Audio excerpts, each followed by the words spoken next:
Hello everyone. So today I will be presenting my topic about edge computing. But before that, allow me to introduce myself.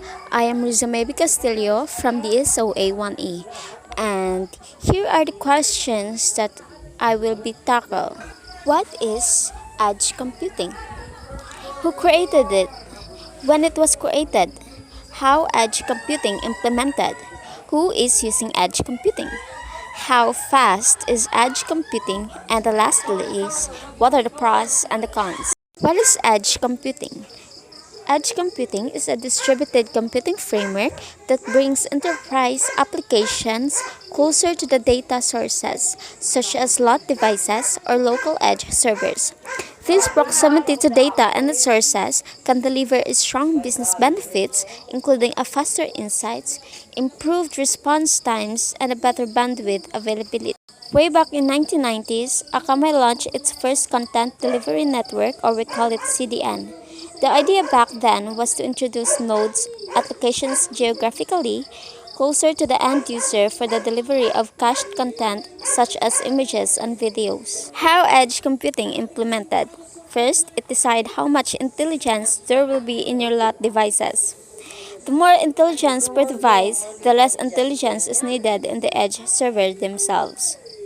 This is due to the data already being filtered at the source. The lot device, intelligent, standardized lot devices will provide lower volumes of data in more easily managed formats. However, intelligent lot devices have an associated higher cost. It improved to find a happy. The second one is it decide how are you going to group your lot devices. This might be decided to some extent by how you deal with step 1. A disparate grouping of intelligent lot devices might be easier to manage than one of a collection of relatively dumb devices. As such, filtering, analysis, and reporting will have to be done. On the data streams, don't group all similar lot devices on network through an edge device. This will still result in massive data transfers across the network. The idea is to group devices, creating data into manageable areas, and capture this idea or data instead as close to the group as possible to minimize cross-platform data traffic. The third one is it define carefully what the preferable outcomes are. It is tempting to try to use edge systems to completely carve out areas of platform and they use these servers to fully manage the lot devices, but you shouldn't. A monitored high reading in one lot devices through one edge servers might be meaningless on its own, for example. Yet when compared to similar devices being monitored through all edge servers, it might be incredibly important. As such, it's necessary to define what a true exception is and how such exception must be handled. Maintain a good rules engine and update it as required to reflect how priorities and needs are changing, and make sure that a full and real-time inventory of the environment is in place to ensure that the edge are operating against the real environment, not something that was in place some time ago. Now, let's move to number 4. Use hub and spoke approach. To manage the flows of data that required, you must have an edge infrastructure that consists of different edge servers placed across a network with a hierarchical manner of dealing with the data between them. The optimum way to deal with such complex system is to have the lowest cost, least intelligent edge servers. A relative use of terminology, this system might be quite intelligent and costly in themselves as close to their devices as possible. Where these edge servers identify events that might be or for their interest, they must be able to send the relevant data to a more intelligent, more central server that is managing a group of all the edge servers. This central system can then apply more intelligence to data analysis and better decide what actions are required. It is also necessary for the edge servers to work in a bilateral manner. The outer edge server must be able to identify events and send data to center, while the center also must be able to demand data in real time from the outer edge servers to bolster the data in dealing with. The number 5 is employ advanced data analytics and reporting. Although automation has come a long way, it is still not 100% accurate. As such, there will be the cases. There could be quite a lot of them due to the lack of maturity of area currently, where edge servers must alert a human to an action to be taken. False positive and negatives must be avoided and possible routes to remediation must be shown to any human that get involved. As such, don't scrimp on the analytics tool and use and make sure that the reporting is carried out in a clear and meaningful manner. Who is using edge computing? So the Amazon, Microsoft, and the third one is the Google are the three of these are the tech giants cloud offering. How fast is edge computing? Current commercial fiber optic technology allows data to travel as fast as two-thirds of speed of light. What is the main objective of edge computing? The aim of edge computing is to push computation to the edge of the network away from data center, exploiting the capabilities of smart objects, mobile phone, and network gateways to provide services and processing on behalf of the cloud. Now let's move to the pros and the cons of the edge computing. The pros are that the improved response times and latency across all devices. One of the top advantages of edge computing is that data processing happens at a more local level, requiring less time and a shorter latency period for the device.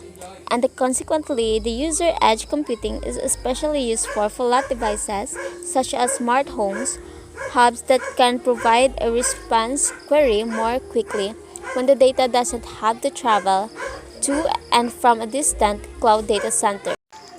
The next is decreased data real estate creates less risk in corporate security. Enterprise network often boast robust cloud and on-premise data center which extensive storage and processing capabilities, logically speaking though. The more data that is stored in these data centers, the more data that security invests to protect from cybersecurity breaches. Massive amounts of centralized data often mean by more risk, increased time spent sorting through less helpful data in the cloud, and its heavy investment in enterprise security architecture. The third one is to reduce bandwidth reduces transmission cost. So beyond the prospects of simplifying cloud security models, edge computing can also lead to major cost saving through reduced bandwidth. Less bandwidth is required at the data center level with the edge computing because so much data is now processed and stored in localized server and devices with no real need for the most data to travel to the data centers. With less data in the cloud and more data processed locally, the data center can then consense their bandwidth capacity and avoid costly upgrades to their cloud storage features. The fourth one is the economy of scale through edge devices. Many edge devices already exist and more are coming to market for professional and personal use. Here are just a few ways in which edge technology helps to scale both corporate and public computing responsibilities. Edge devices can process data natively or through an edge network sensor in local area. Even when more central networks and nodes are down, as a result, local operations can stay functional while greater data center issues one resolve. Edge devices can process less cumbersome data requests at the local level, freeing up bandwidth for larger data processing needs in existing data centers. Edge devices are processing data in virtually every corner of the globe, allowing more underspread access, quick results, and overall satisfaction for users. And now let's go to the cons of edge computing. Number one is the geographic disparities, fewer network devices, and skilled implementers. Although edge computing enables more opportunities for data processing and storage at a localized level, some geographic regions may be at disadvantages when it comes to edge implementation. Areas with fewer people and financial or technical resources, there will likely be fewer active edge devices and local servers on the network. Many of these same areas will also have fewer skilled IT professionals who can launch and manage local edge network devices. The second one is the greater difficulty preventing and monitoring security breaches. Although edge computing provides security benefits by minimizing the amount of data to protect at data centers, it is also present a concern for security at each localized point of the edge network. Not every edge device has the same built-in authentication and security capabilities, which makes some data more susceptible to breaches. Edge devices are generally more difficult to pinpoint at an enterprise level as well, making it difficult to monitor localized devices that work with enterprise data and determine if they are following the enterprise network's security policy. For organizations working to implement a zero trust approach to network security devices with limited authentication, features, and visibility of the network, for organizations working to implement a zero trust approach to network security devices with limited authentication features and visibility on network can pose a challenge to overall network security. The third one is the loss of data with potential energy. Useless data is often discarded after being processed on an edge device, never making it to the cloud data center for storage. But what if the edge device incorrectly assesses the usefulness of a data set?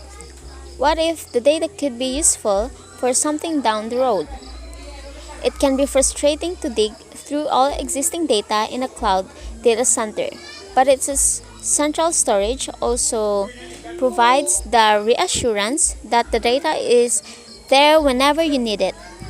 While the procedures of edge computing save space and financial resources when it comes to storage, crucial data could accidentally be misinterpreted and lost by an edge device. The last one is the cost and storage capacity. Whether you invest in a large conglomerate clouds of undistributed edge devices for your computing needs, networking technology is always a major investment. Investing in a more robust edge network certainly saves money at the data center bandwidth level, but the approach requires its own hefty expenses to launch and maintain edge devices. Edge devices may require more hardware and software for optimal performance and local storage need, and when they are spread over several local geographical, the cost can go up quickly.